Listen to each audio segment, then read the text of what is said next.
Assalamualaikum warahmatullahi wabarakatuh. Perkenalkan nama saya Kevin Novel Muhammad dari Geologi UI angkatan 2021.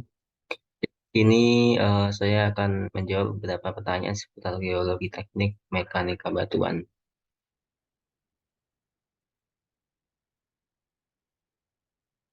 Oke, jadi apa yang dimaksud dengan mekanika batuan dan mengapa pengetahuan tentang mekanika batuan penting dalam rekayasa geoteknik? Jadi pada tahun 1963 itu ada sih namanya perkumpulan mekanika batuan dan definisikannya yaitu mekanika batuan adalah ilmu teoretis dan terapan dari perilaku mekanis batuan. Itu adalah cabang mekanika yang berkaitan dengan respons batuan terhadap medan gaya lingkungan fisiknya. Kemudian, kenapa ini penting? Sebenarnya ini banyak alasan ya. Kalau saya menyebutkan salah satunya pertama aspek safety. Karena karena geoteknik ini kan membantu dalam salah satunya pengerjaan pembangunan misalkan.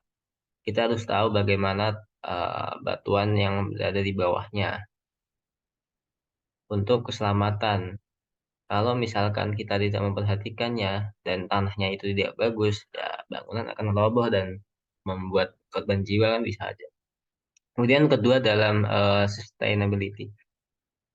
Ini juga penting. Berkelanjutan ini maksudnya salah satunya itu ya bangunannya itu. Bangunannya itu akan tetap berdiri kokoh eh, selama-lamanya. Itulah maksudnya berkelanjutan. Jadi tahan lama itulah. Nah, oke. eh Kemudian apa perbedaan tekanan hidrostatis dengan natural dalam batuan dan bagaimana tekanan ini mempengaruhi kekuatan batuan? Kalau tekanan hidrostatis sebenarnya ini tekanan dari fluida. Kalau mungkin sebenarnya kalau di geoteknik mungkin bisa saja kita ganti fluida dengan tanah juga bisa. Jadi tekanan pada kedalaman tertentu dan itu sifatnya merata ya. Jadi bergantung pada kedalaman. Kemudian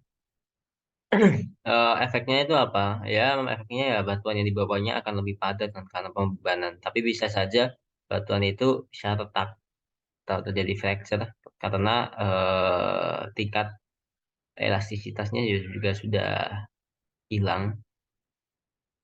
Jadi yang bisa saja mengalami fracture. Oke, kalau tekanan lateral itu tekanan secara horizontal oleh batuan atau tanah atau fluida. Kalau kita lihat di gambar yang ini kuning nih sebelah kanan itu kan dari samping tekanan ke tembok itu salah satu apa ya ya tekanan dari samping.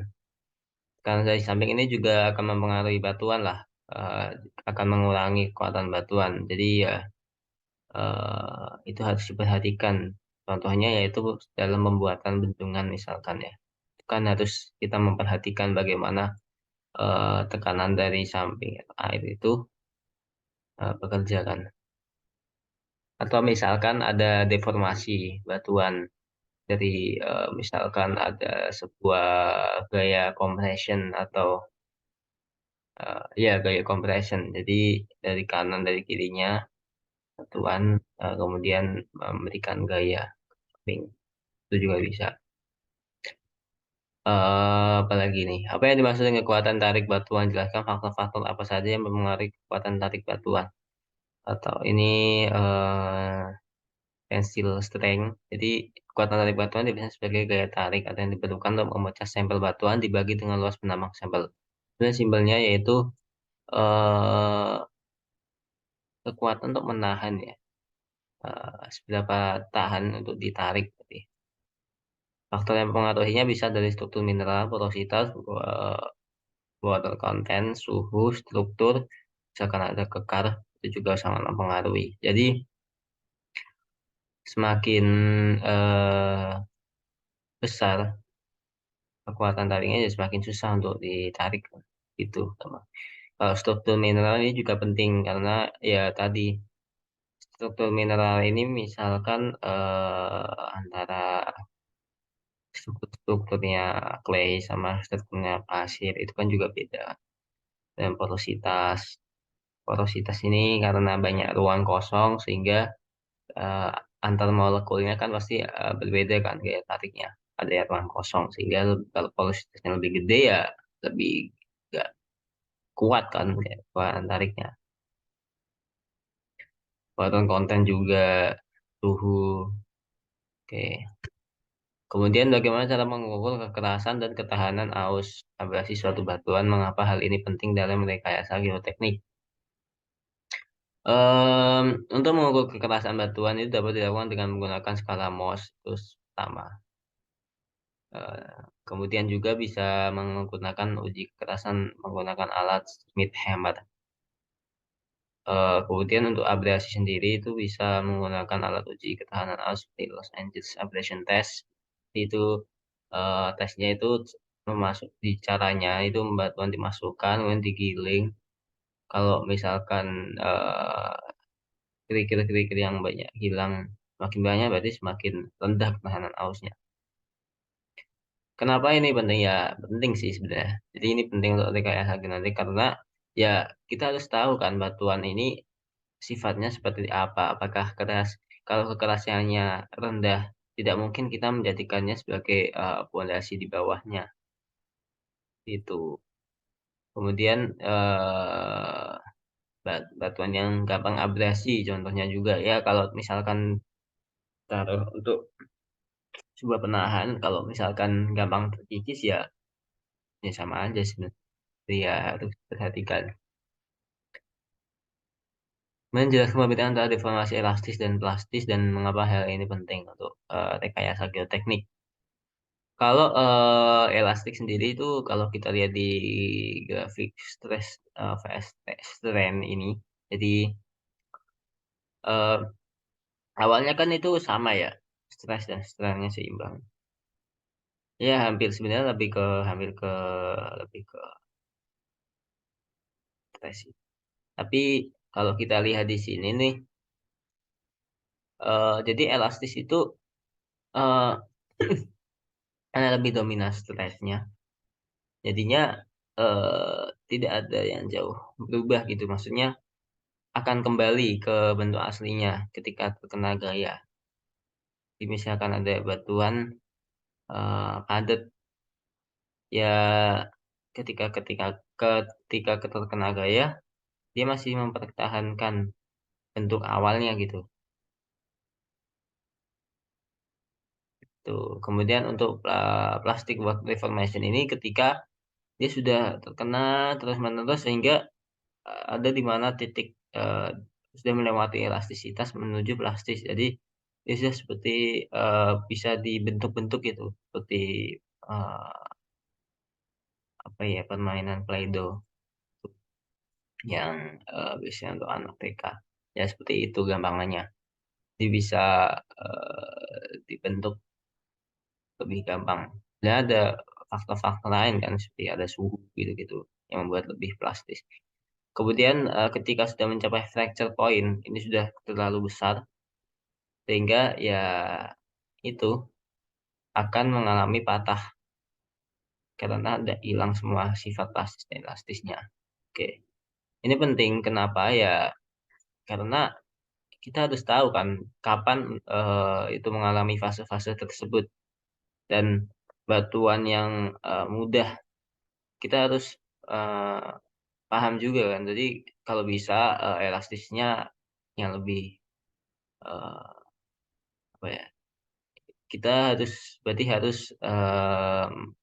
memilih batuan dalam fase-fase yang elastik, maksudnya ya yang kuat gitu, tidak mudah plastik, tidak mudah dibentuk gitu. Kemudian apalagi patah ya, jadi itu sih poin-poin pentingnya.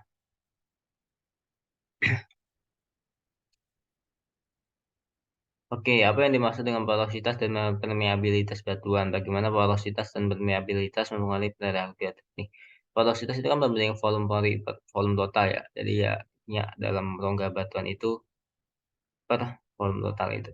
Permeabilitas adalah kemampuan batuan dalam mengalirkan fluida. Walaupun ini sebenarnya mempengaruhi, tapi sebenarnya ya bisa dianggap ada faktor lain juga, ada ukuran bukti. Jadi nggak benar-benar mempengaruhi secara langsung. Kemudian keduanya mempengaruhi batuan dalam segi kekuatan. Jadi misalkan nih batuan yang memiliki kualitas tinggi dan permeabilitas rendah seperti clay, itu kan akan mudah mengalami deformasi plastik daripada sand kan. Karena tadi airnya kesimpan semua. Ada sifat apalagi clay ya, mempunyai ikatan-ikatan yang kohesi yang kuat. Kemudian ya intinya akan mudah mengalami plastik. Jadi itulah yang penting untuk kita tinjau dalam geoteknik batuan. Kemudian jelaskan apa yang dimaksud dengan patahan dan sesat dalam batuan. Patahan sesat ini sebenarnya tahu saya sama sih sebenarnya. Kondisi batuan ketika melewati fase elastis dan terjadi fracture yang kemudian mengalami gelincir di salah satu sisi batuan karena gaya masih bekerja. Ada pergerakan. Jadi sesar ini menyebabkan kegagalan struktur jelas ya karena mengganggu kestabilan struktur ketika batuan di bawahnya pondasi bergerak pasti batuannya bangunan atau beberapa benda yang di atas pasti juga bergerak juga pasti berpengaruh kan gaya tersebut bisa saja bangunan itu retak ataupun malah bisa roboh karena pasti akan bisa saja terjadi kan gempa ya gempa minor intinya yang dalam arah itu aja lah. Kemudian eh oleh karena itu kan keberadaan sisar ini juga harus diperhatikan untuk perencanaan pembangunan. Jadi ya kita harus tahu nih di sini itu rawan sesar apa enggak. Kalau rawan janganlah dirikan bisa bangunan di daerah situ. Itu sih. Bagaimana cara mengukur dan memperkirakan stabilitas lereng batuan? Ada banyak cara metode. Tapi ini salah satunya aja dalam kalau menghitungnya itu menghitung angka aman F sama dengan momen penahan per momen penggerak. Jadi ketika F-nya kurang dari 1,5 jadi momen penggeraknya lebih besar ya. Jadi tidak stabil. Kalau F sama dengan 1,5 itu dalam keadaan sebenarnya bukan seimbang jarak kritis lebih cepat dikatakannya lebih tepat karena ya kemungkinan kurang dari 1,5 lebih besar. Kemudian untuk F lebih dari 1,5 berarti lereng stabil. Lereng stabil lereng pada batuan dipengaruhi oleh geometri lereng, struktur batuan, sifat fisik dan mekanik batuan, serta gaya-gaya luar yang bekerja pada lereng tersebut. Ya, ini jelas ya. Jadi kestabilan lereng itu banyak sebenarnya faktornya.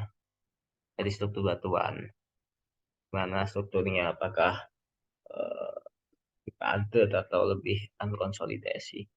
Kemudian geometri lereng juga, apakah angle-nya atau sudutnya itu terlalu besar atau gimana.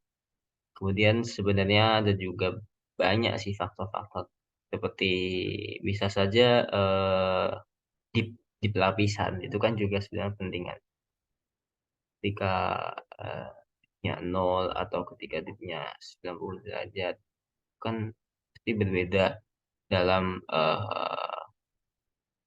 mempengaruhi slope slope dari batuan itu kan. Kemudian apa yang dimaksud dengan geologi rekayasa? Bagaimana geologi rekayasa dapat digunakan untuk memahami perilaku dan karakteristik batuan di suatu lokasi?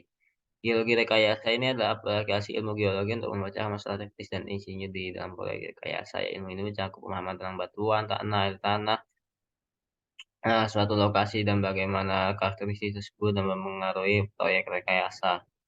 Seperti pembangunan, apapun itulah. Kemudian dalam geologi rekayasa ini, eh para ahli geologi jadi menggunakan teknik-teknik geologi untuk mempelajari sifat dan perilaku batuan di lokasi proyek. Ini termasuk pemetaan geologi, pengujian geoteknis, analisis laboratorium, mengukur sifat fisik dan mekanik batuan. Dari hasil analisis ini, para ahli geologi dapat memahami bagaimana batuan di suatu lokasi akan berperilaku dalam respon terhadap beban dan tekanan yang diberikan oleh proyek rekayasa. Jadi, kita menginjaunya dalam aspek tentu saja kan geologi ya, maupun ini soal tentang pembangunan, tapi kita kita mengujinya ya dalam aspek geologi, bagaimana tadi ya, lerengnya itu bagaimana atau bagaimana keadaan di bawah permukaan ini, apakah banyak lipatan, apakah tanah ini cocok gitu, Pak, lebih kepadatannya, porositasnya, gimana permeabilitasnya.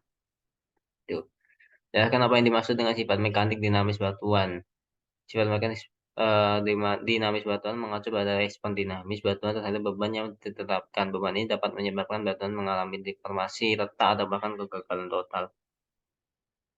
Contoh sifat mekanik ini modulus elastisitas ya. Jadi ketika sifat mekanik dinamis batuan buruk, maka struktur yang dibangun di atasnya rentan terhadap kerusakan. Jika batuan memiliki modulus elastisitas dinamisnya rendah, jadi misalkan rendah itu berarti kan karena modulus elastisitas itu stress per strain, ya kan? Jadi strainnya banyak. Kalau strainnya lebih banyak, berarti kan lebih apa ya namanya? Lebih mudah dibentuk dengan gaya sedikit apapun itu. Nah, itulah kalau maksudnya modulus elastisitas. Nah, jadi ya maka struktur di atasnya akan mengalami deformasi yang signifikan saat terjadi perubahan habis. Oke, itu saja dari saya. Terima kasih. Wassalamualaikum warahmatullahi wabarakatuh.